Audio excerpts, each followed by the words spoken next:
Hi, I'm Michael Hartmann. I'm Naomi Liu. And I'm Mike Rizzo. And this is OpsCast, a podcast for marketing ops pros and RevOps pros. Created by the Mo Pros, the #1 community for marketing operations professionals. Tune in to each episode as we chat with real professionals to help elevate you in your marketing operations career.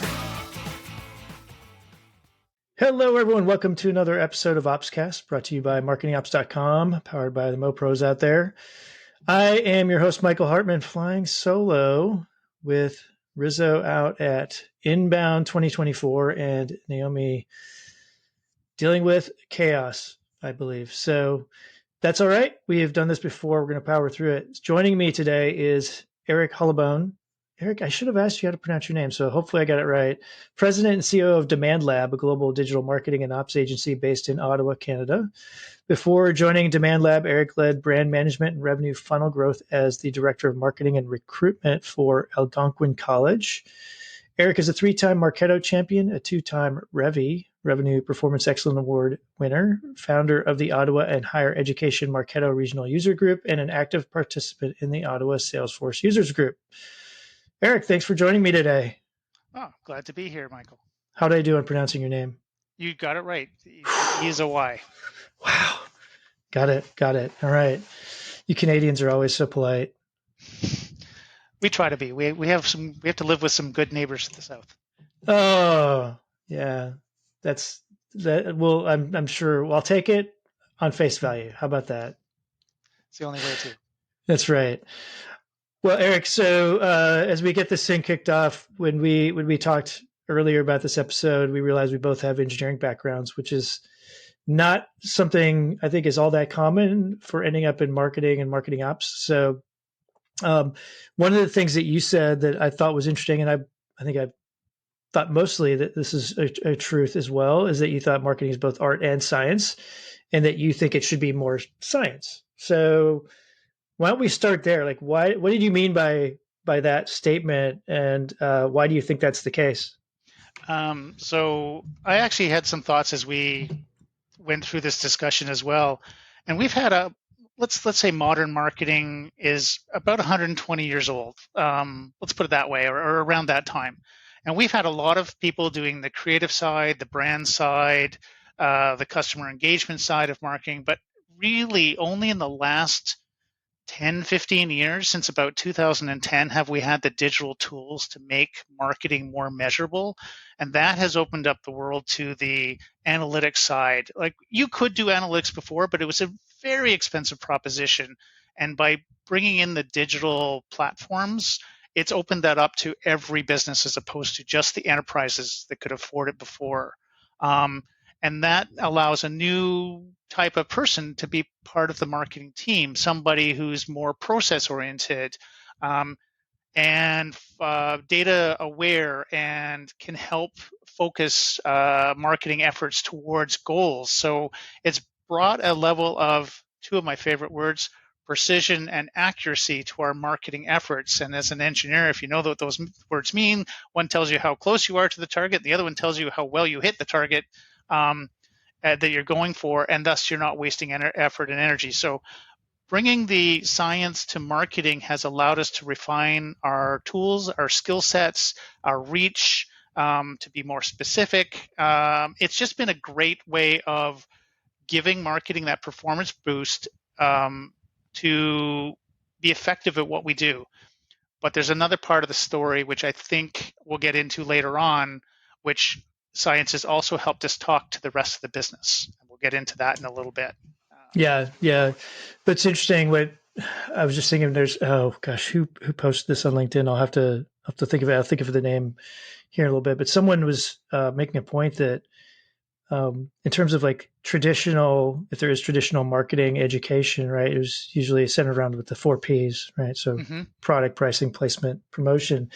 But it feels like today those first 3 Ps have been sort of ignored in large extent. Like, everyone's focused on the promotion part, and it's interesting because I hadn't really thought about that, because I think I do. There's a part of me that believes, yes, marketing should be both art and science. There should be I don't know what the right mix is, and it probably depends on some of the particulars, I but think that'll depend on every industry because they're going to have a different, and also depends on the company's stage a lot of ways. Because if you're an early to market or a startup, you're going to need more promotion, you're going to need more awareness than you are going to be building your lead funnels and so forth. So the one will follow the other. So at different times through marketing organization's maturity, they're going to need more of one than the other at any given moment. And it's okay to swing the pendulum back and forth. It's just recognize that there is a pendulum and you need both sides. And the best part about it is you get the best results when everything's in balance or in harmony. And too long, I think we've focused too much on one side over the other without the understanding of what that really brought to the table. So I just wanted to touch on one point you made, which was one of my lifelong passions is we've got to get the digital side or the science side into marketing in higher ed. And we'll get into that as well, potentially. I think it needs to be taught at university grads coming out of schools. And I've worked in higher ed, and I couldn't convince my own higher ed group to start adapting the curriculum because they said there was no demand for it. So I think there's a employer piece that has to demand for it. There's a student piece that needs to recognize it, and there's a faculty piece to bring it up. But there's a long story there that probably needs to be knitted together at some point in the future as well.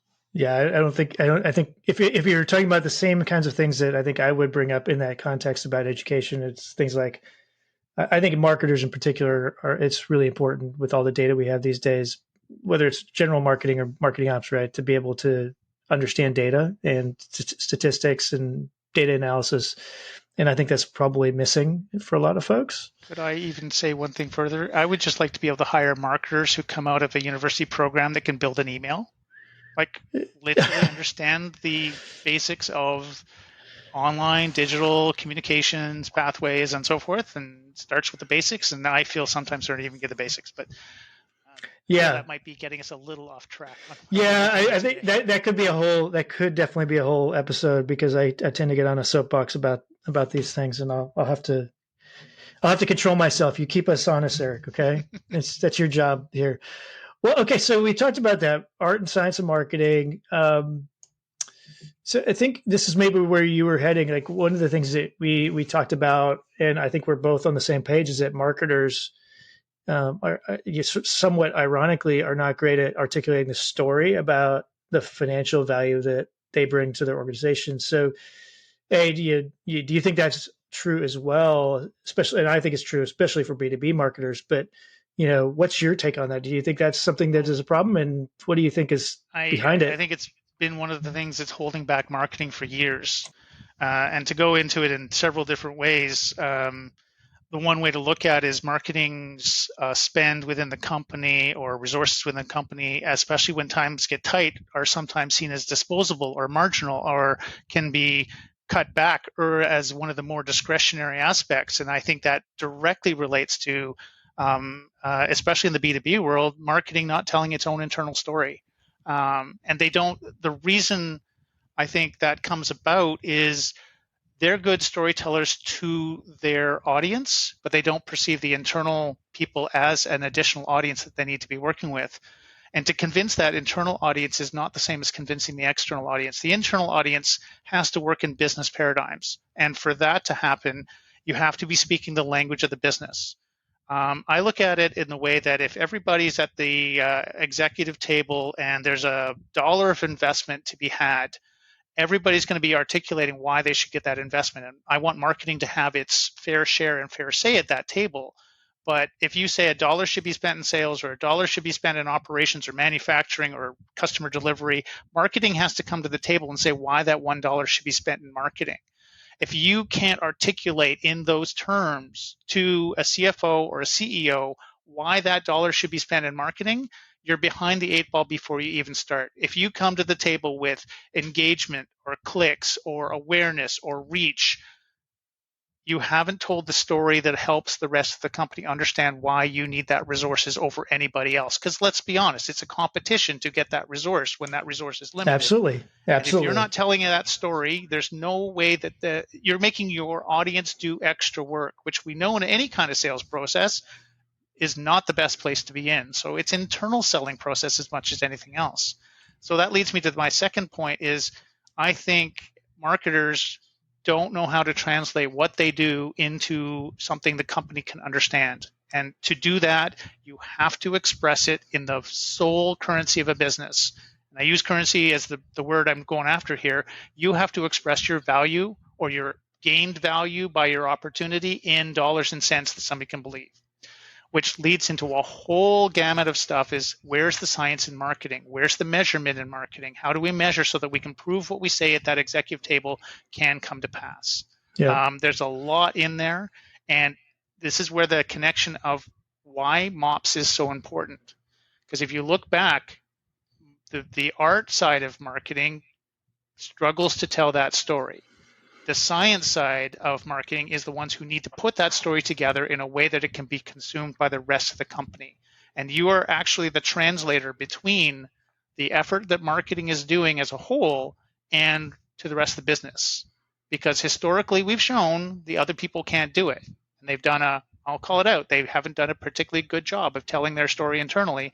And I think the MOPS people are sitting at that interface between the rest of the company and marketing, and they have that connective glue and be able to talk in both sides of the conversation, one to the marketers who want to be creative, one to the business who wants to be analytical.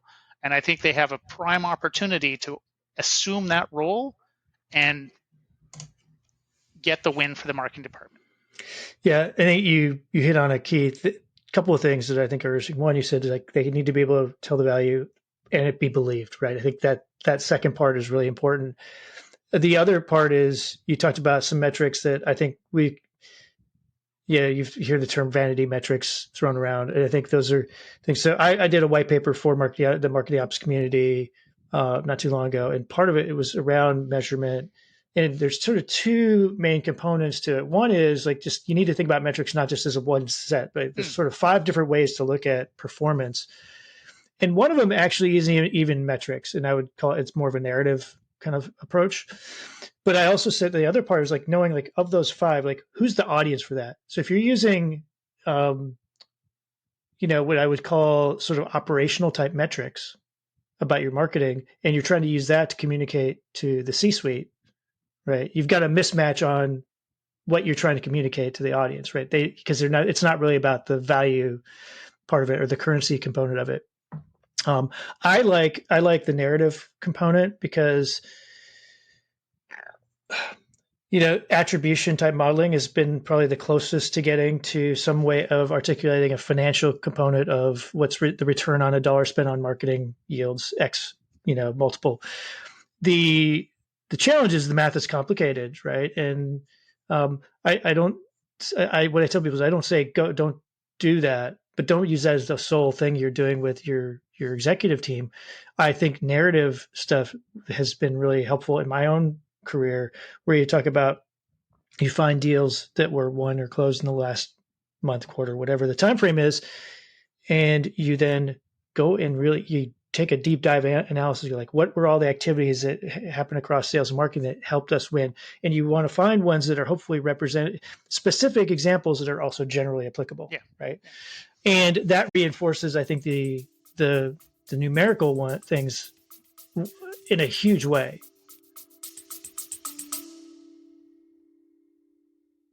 Hey everyone, Mike Rizzo here, CEO of MarketingOps.com and co-host of OpsCast. I've got a little secret to share with you, something that's been one of the best kept perks of our community until now. At MarketingOps.com, we've built a hiring program that's changing the game for marketing operations recruitment, and we're finally sharing it with the world. Our community is over 22,000 strong, and within that, we have over 4,400 members who are actively and passively seeking new opportunities. These are seasoned professionals with skills and experience spanning platforms like HubSpot, Pardot, Marketo, and so much more. Plus, we can help you fine-tune your outreach, targeting exactly the right candidates by region, years of experience, seniority level, or even agency experience.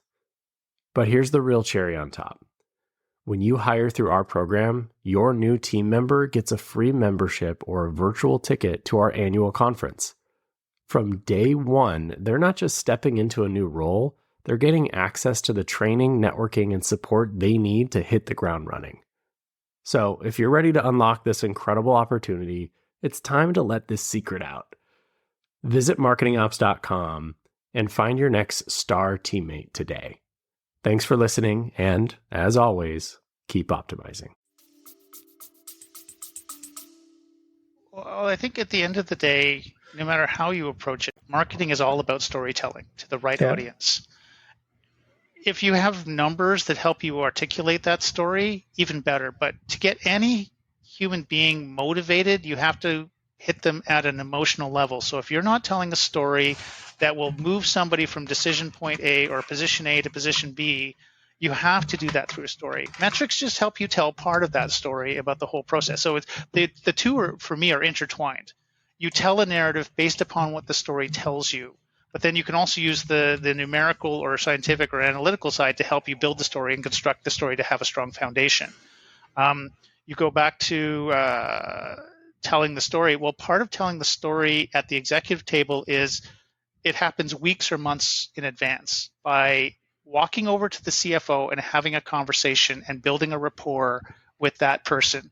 The best thing I've ever managed to do was go make friends with the CFO. As the 100%. leader of marketing, my second handshake in the door is go talk to the CFO. Because if I can get the CFO on my side and vet my ideas and analysis through him or her at their department level, when I get to the executive table, they don't have to believe just me. I'm going to have some ally in that conversation that says, yes, I vetted that plan. It makes sense to me. I understand the risk, reward, benefit, investment, whatever axis you want to put it on, and it's credible. You get credibility by working with the people who bring the credibility to the table. So my other argument would be marketing leadership. I know this is definitely off topic, but marketing leadership aided by the marketing ops department or the marketing ops group helps you engage the CFO, because there's so many CFOs out there that go back to that traditional statement we've heard in the media that I spend $1 on marketing and I don't know which 50% is spent well or not. I'm very much paraphrasing that whole argument, but your job as a marketing leader with your support of their MOPS group is to go make that conversation relevant and make it true in the CFO's eyes that they understand where the investment is going. You can't do that without numbers. You can't do that without understanding the effort and the ROI and everything else involved. I did want to touch on one very quick one, which was one of the way I proved that to a CFO is I ran the first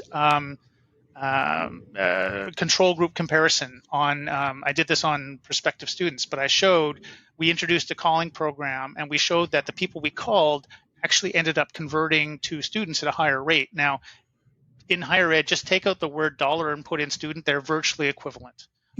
We just count in a different currency called people who enroll. But at the end of the day, it's dollars to the university to do it. We were able to prove that the cost of the calling program was well exceeded. We had a 4.5 times ROI as we engaged a certain group that were late bloomers or late deciders in the process, and we could get them in the door before the enrollment closed. And we showed that to the CFO. When I did that, that was the sort of watershed moment for that individual to say, I've got a partner in marketing. They understand what I'm trying to do. They've worked through all the details. Yes, there might be some numbers in there that we could go after. You always can. But the general premise was we did something in marketing. We showed the effort. We had a control group versus an active group, and it didn't affect the overall enrollment, so that we could therefore prove that the ROI was implemented. So the pilot moved from to full-blown activity the following semester.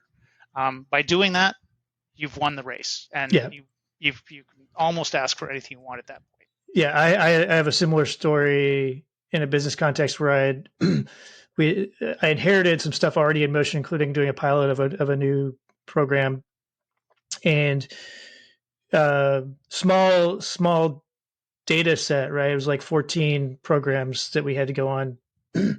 But the idea was, okay, well, I did a deep dive analysis with finance, where I got historical data. I said, can we narrow down impact on, in this case, it was an event business. So, event this year compared to the previous couple of years, and try to control for other variables as much as we could.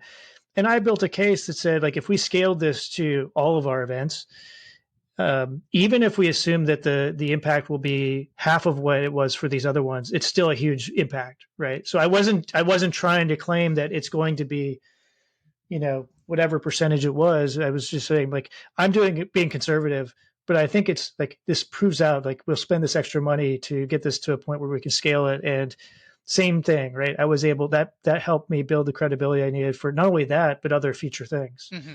Yep. So totally agree with you. Like, making friends with your finance partners is a huge thing for anyone in marketing ops.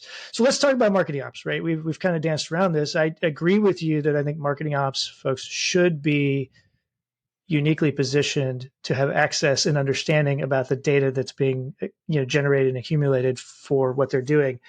Yeah, what do you think that they should be doing to help with this kind of measurement and supporting the case building for their marketing leaders in being able to do more? So I go after this in two ways, one tactical and one strategic. In a tactical way, marketing ops may be a little unpopular for this, but won't exist without another marketing group. I mean, marketing ops is a service bureau within the marketing framework. You're the pipeline under which the content gets pushed out to the right audience at the right time, but without having the other branches of marketing, you won't be there. So from an internal support function, marketing ops has multiple activities, but the primary one is to make the campaigns execute better. And how do you make that next campaign that person's trying to do a better campaign than what they didn't do before? So what analysis are you bringing to that person as a marketing ops person to help improve the campaign operations person or the campaign person's net result? Because if you win, they win, and you both get credit for it.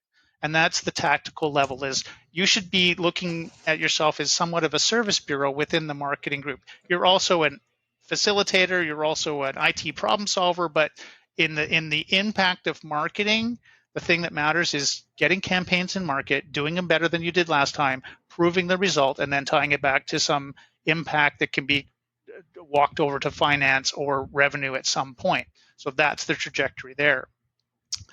The second part of this story is proving out at a strategic level that marketing's doing the right thing. And one example of this is, as marketers, we go in and we make a ton of assumptions at the beginning part of any go-to-market process or anything else. But rarely do you see people go back and retest whether the assumptions were correct or not. And I'll give you one classic example, the persona ICP problem. Yep. And I believe that marketing ops is the group that needs to be testing the assumptions and helping the rest of the marketing team refine and progress on the assumptions and move from assumption to fact. And what I mean by this is, let's take the ICP. We've all done this, especially as you're going through a go-to-market explosion. Like, everybody makes their best estimate. We throw out a number called TAM. We decide how much we can get in that TAM. We start to figure out what traits we think are part of that TAM. Then we start to build our segmented audiences and everything else. Okay, great. That's a good starting point, and everybody has to start from zero. But once you've got a little bit of data, it's okay, now go back and validate that that's actually the right ICP you should be targeting. And you can do that depending on what your level of engagement with the data is across the life cycle of a prospect becoming a customer. If you only have up to where marketing passes the lead off to sales in a B2B situation, then you use that point as MQL or the handoff point. You can give early indications of whether that ICP is actually the ICP you're passing off or not. Or better yet, if you can get to dollars through a contract and a sale and an opportunity close process, then you can really validate, is this the ICP who's actually buying?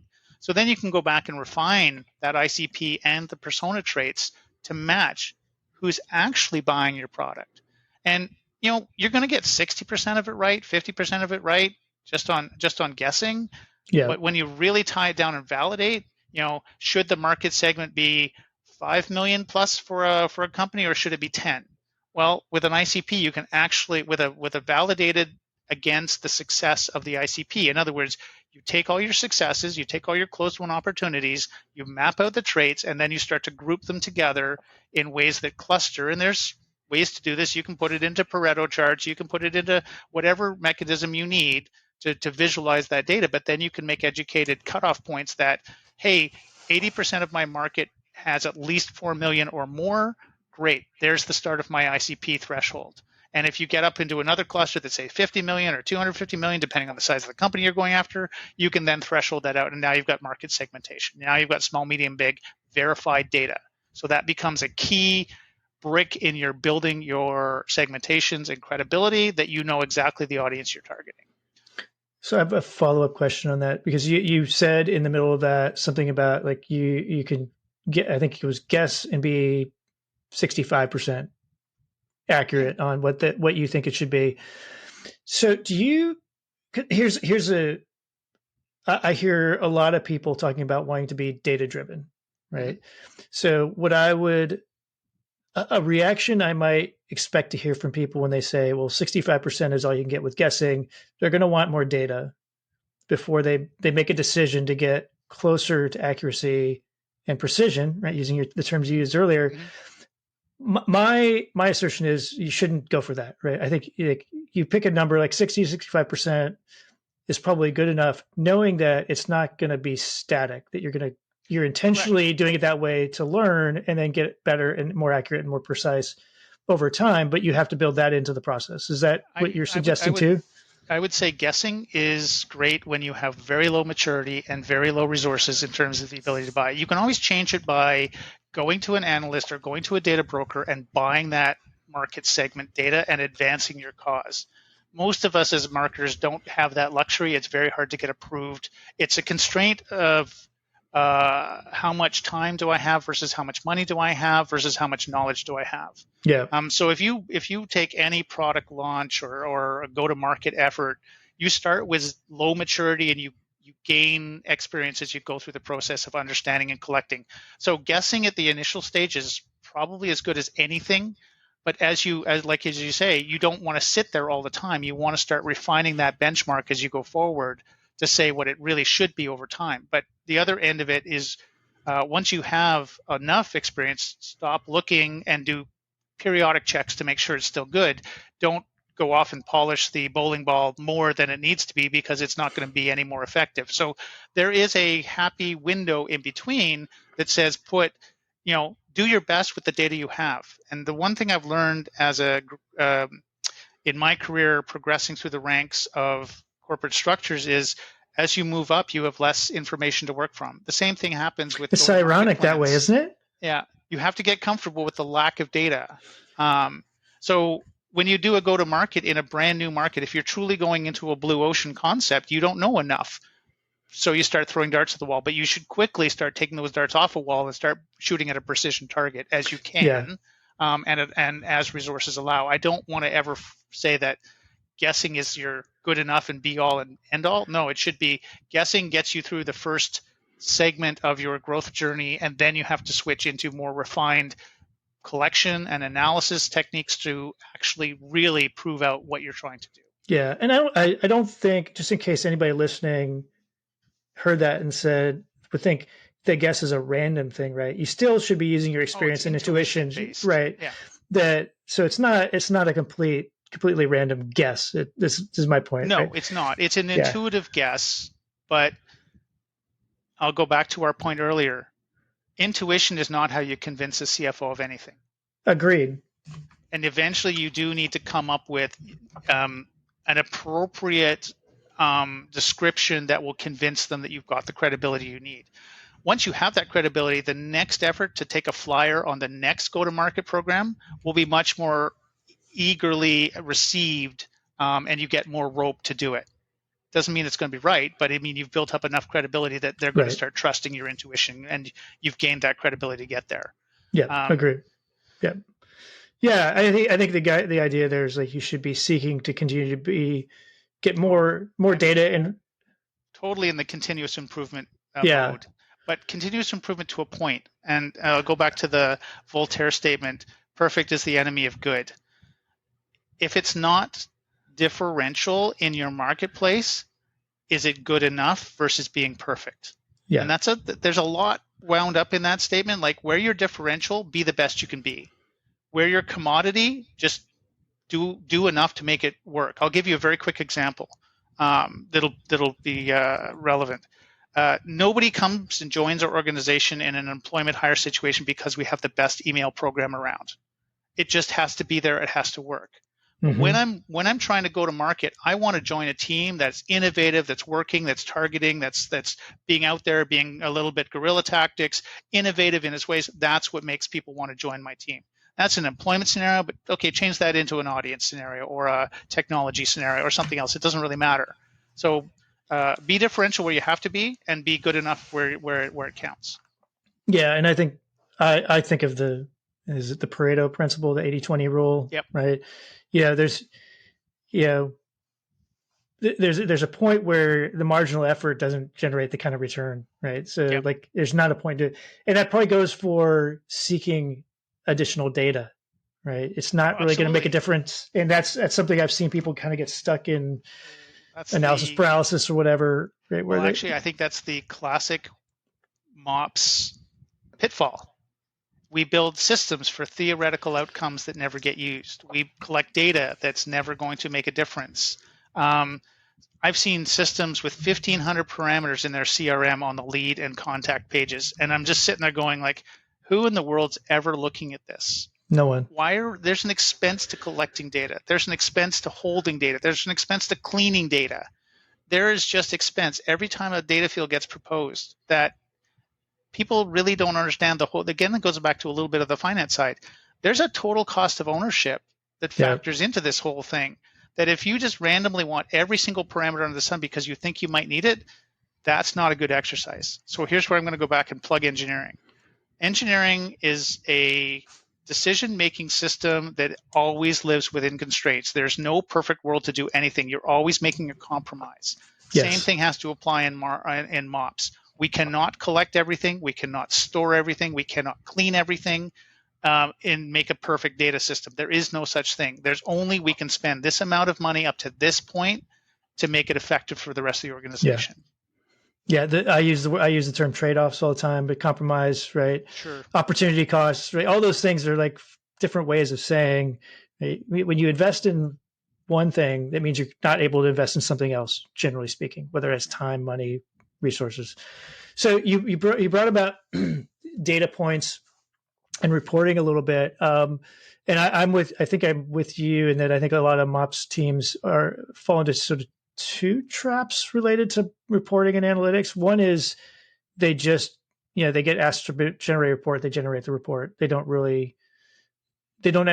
do two things, right? They don't ask what's the purpose, and the second, they don't look for and proactively say, oh, I generated this report. I noticed this thing that doesn't fit a pattern, right? And bring it up because they're not anticipating that someone else is going to notice that and ask why, right? What's behind it?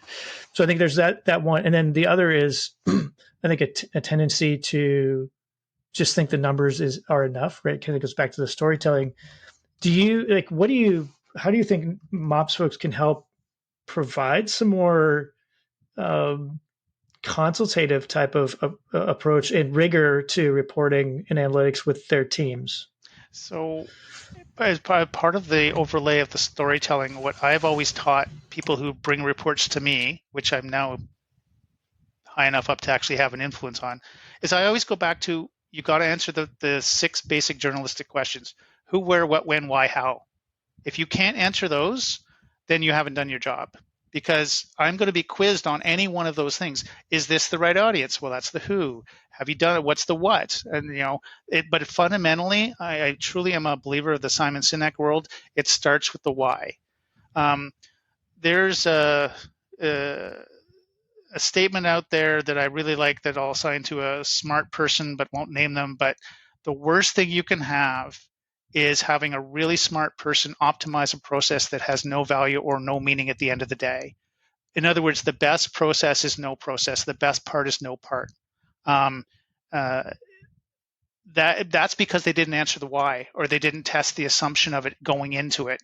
So those things need to be built in as just checkpoints along the way of how you're creating that next report, or how you're doing that investigation, or are you doing the right thing? It also helps you stay on track. So that you don't add in the rest of the world. There's some people who like to boil the ocean, and this is a way of stopping the boiling the ocean, is stick to the principles under which you created this activity. And it can be a small report or it can be a whole analysis for a QBR. At the end of the day, you're trying to answer those things. But guess what? Those same questions help you form the narrative that the report is going to support. Absolutely. There is one exception to that, and that is another principle I'd like to bring in that engineering taught me is understand when the model you're working with doesn't work anymore. And that goes back to your outlier. That thing doesn't fit what I'm doing anymore.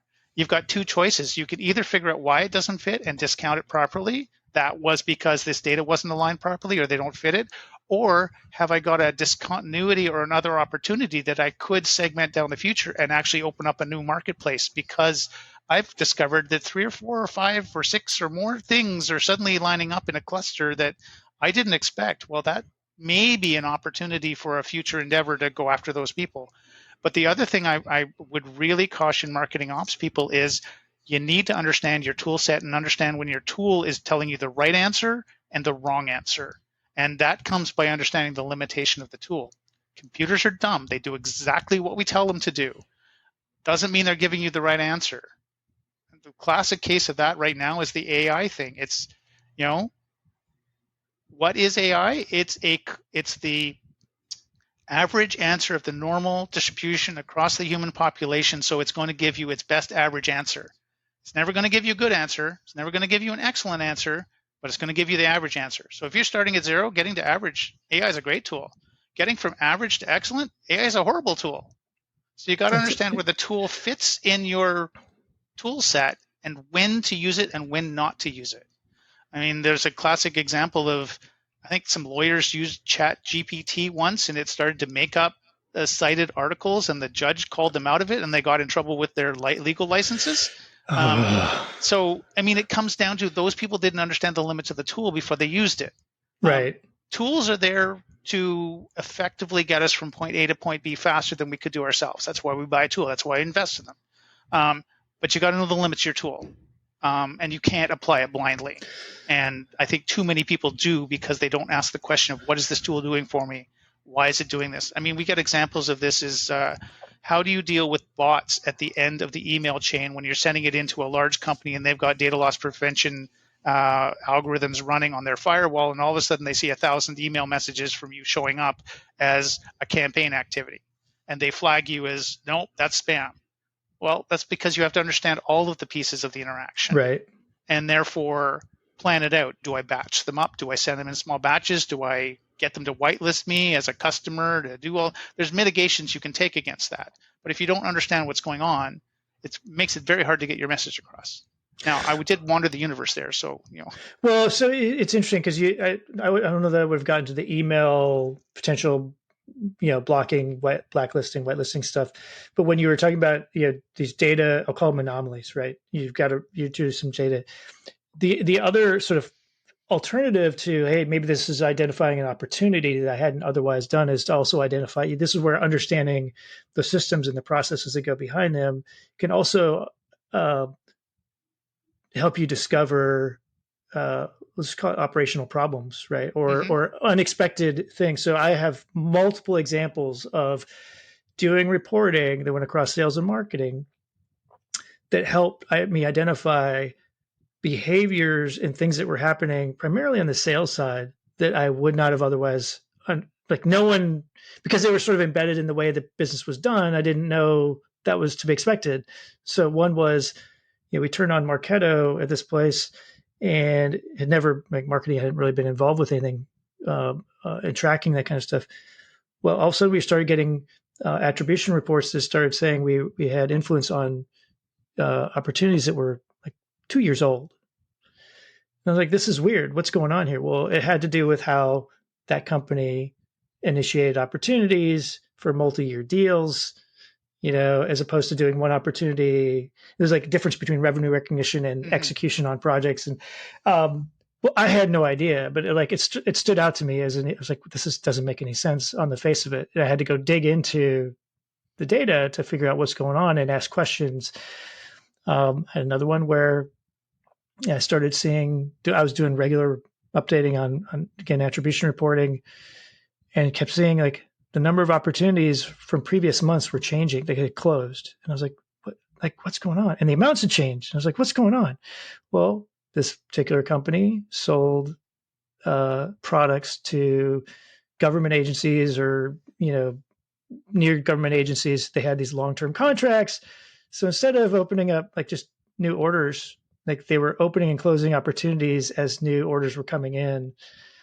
And so it was like, so I struggle with calling the data right or wrong in that case, because it is what it is. But there's a reason, like understanding what it means is important. We could do a whole episode just on why do we use people opinion-based data to do our sales predictions. I think there are better ways to do it. You can become a data-driven sales process by adding in factual steps that are verifiable, that turn a opinion-based funnel into a fact-based funnel. Anyway, that's a conversation for a future day if we want to go down that route. Yeah. But I wanted to touch back on, you reminded me of one thing that data and process also do, and I think it's almost an obligation on marketing ops people to help the rest of the marketing group do this.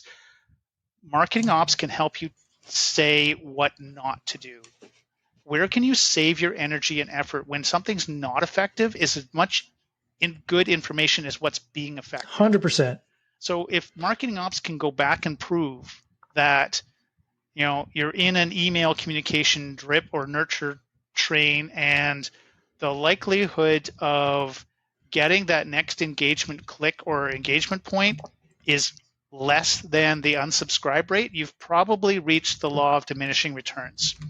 So instead of trying to build a 14th, 15th, or 27th email in that chain, maybe you stop and go build another campaign entirely instead of continuing this one. So I think the other thing that marketing ops needs to do is really watch the long tail of diminishing returns and tell the rest of the organization where they need to stop doing things so they can refocus their energies on something else. It's also the secret of how you get time back in a marketing unit, is figuring out what you should not be doing. I could not agree more. Because nobody's going to give you more resources until you prove that you can use those resources effectively. So how do you create that time in the first place? You figure out what you can stop doing first. And it's very small at the beginning. It's 1 or 2%. It's even 5% at the most. But if you can then turn that 5% into something more effective, you've got a feed forward system instead of a feedback system, which is just going to produce more positive results. First thing I do is try to figure out what meetings I don't have to go to.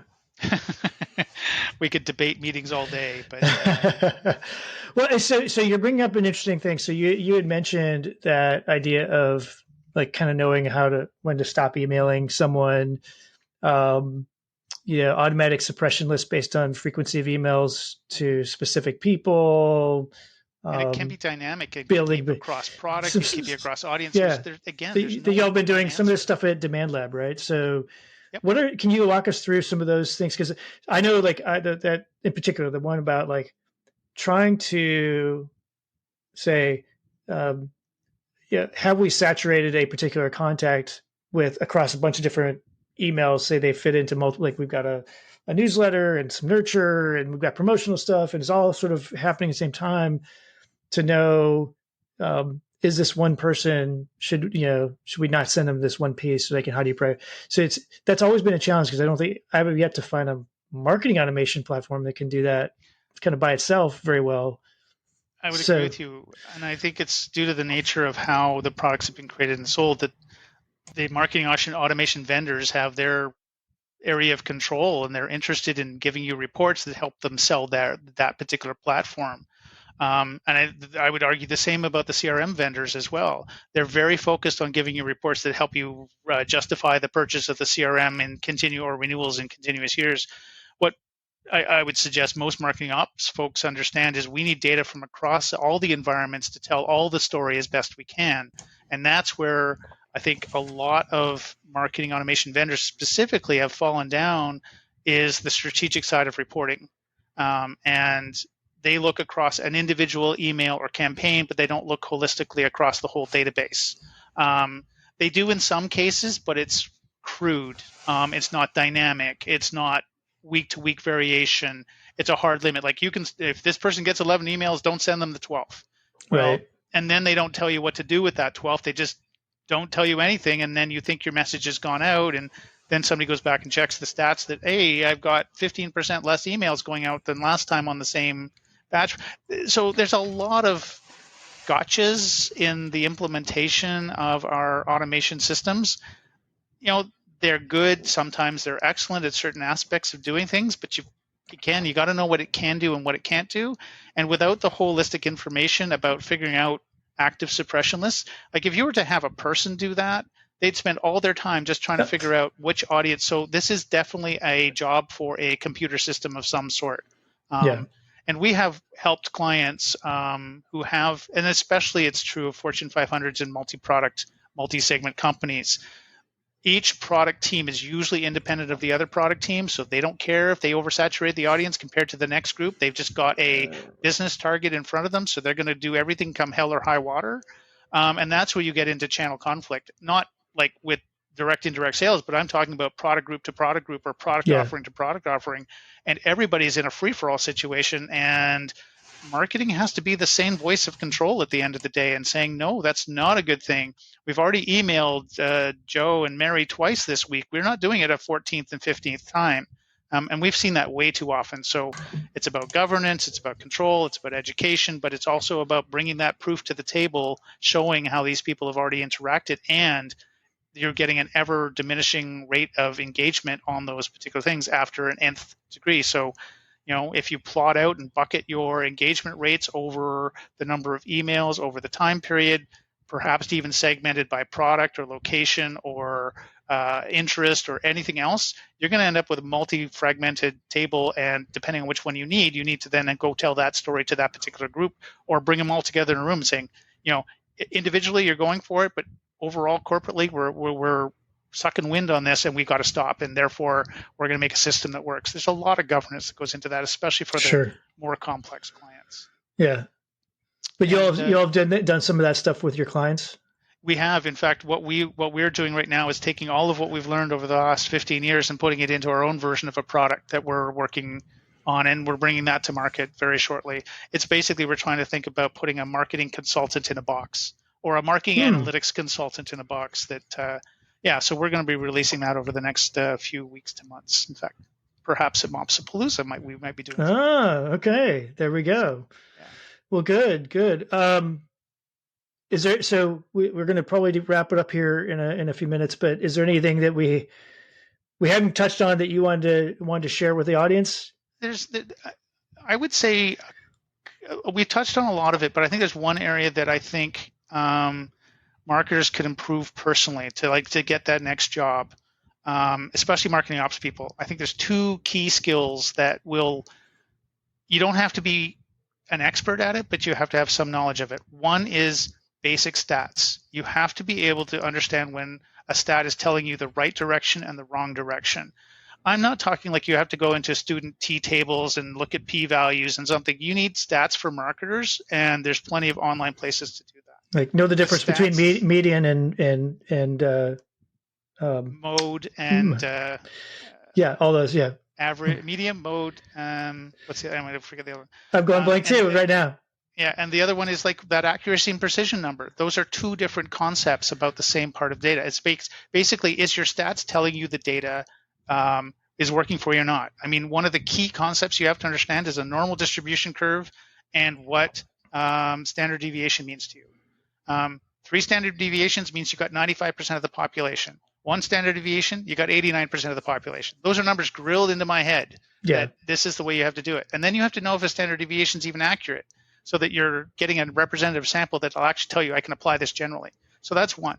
The other one is what we've touched on the beginning part of this process is you got to have some financial language to do that.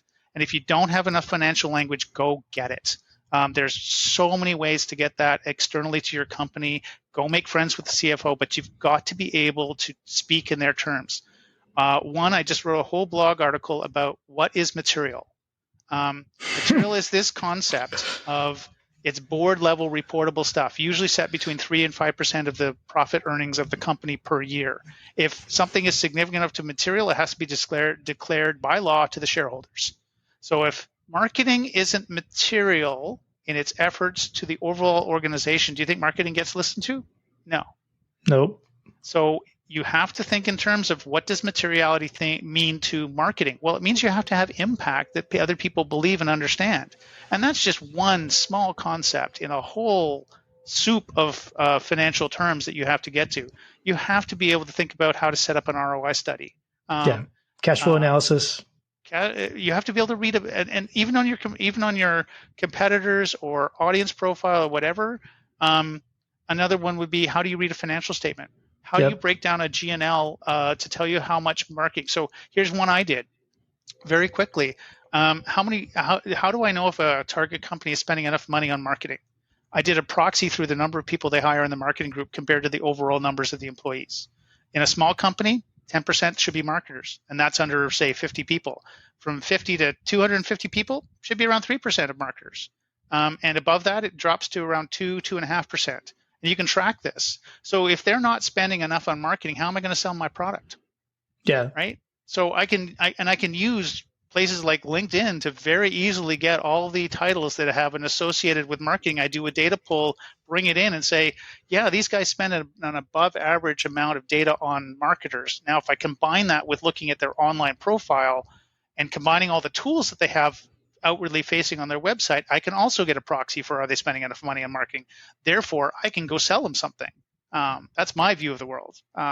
So between those data factors, I can figure out, is this a good prospect or not? Yeah. The only way I can do that is by understanding math and metrics and stats and all those kinds of things that come together. Yeah, it also, it sounds like work, right? Like you actually have to put in effort. I'm not trying to be flippant about it, because I think there is a little bit of we think technology will solve all of our problems, and what you just described, I'm guessing you use technology to some degree, right? But some of it was just, you had to manually go, I'm going to assume, maybe it's not totally manually, go pull data from LinkedIn, for example, right? That's what we started. Prove the premise of the point, because it cost me nothing except time. Right. So I think, I let you go through that because I feel like I'm always the one saying you need to learn basic statistics and basics of finance. And it's going to put you ahead of almost everybody else if you're not already in finance, for example. So thanks. I'm not the only one on that soapbox. We are a rare breed, but I think we are very helpful in, really, at the end of the day, I think both of us, our objectives would be, we want to make marketing a better partner to the business and have a bigger impact on the careers of the people we talk to and the outcomes for our current employers, whoever they may be. That's my goal at the end of the day. Is I know marketing can be so much better if we can start to implement and move up the chain on these small things that eventually will snowball into big things. I think marketing is one of the few groups in an organization that has a corporate-wide view. Very few of them do. Sales generally doesn't. They get partitioned into, tiers of sales and other things. We don't tier marketing into enterprise marketing and non-enterprise marketing. We may have that internally, but marketing's marketing. It's supposed to represent the audiences and everything else, and ultimately the compelling story that we're trying to tell. And so I think marketing has this fantastic potential to be super impactful, and I think it's underused currently in our current environments with the companies we work for. I think that's a perfect way to end this. So, Eric, I think you summed it up super well. Couldn't agree more. So if folks want to keep up with you or learn more about what you're talking about, what DemandLab's up to, what's the best way for them to do that? Well, there's two ways, of course. I occasionally write on the DemandLab blog. So you'll find I'm currently writing a series about finance right now. I do it about every 6 weeks. But I'm trying to gear up on the how do I elevate marketing leadership? That's one of my passions. I know we can get better. And the other one is LinkedIn, of course. It's a common meeting ground for all of us. So there, or at Mopsapalooza, I'd love to sit. I'm going this year, so I'd love to sit down and talk to people about these kind of topics and do some thought leadership around that. Yeah, Mopsapalooza 24, just around the corner. We're recording this in mid-September, so just comes up fast. Eric, thank you so much. Thanks for our listeners out there. Continue to support us. If you have other suggestions for guests or topics, don't hesitate to reach out to Mike, Naomi, or me. Until next time, everyone. Bye. Bye-bye.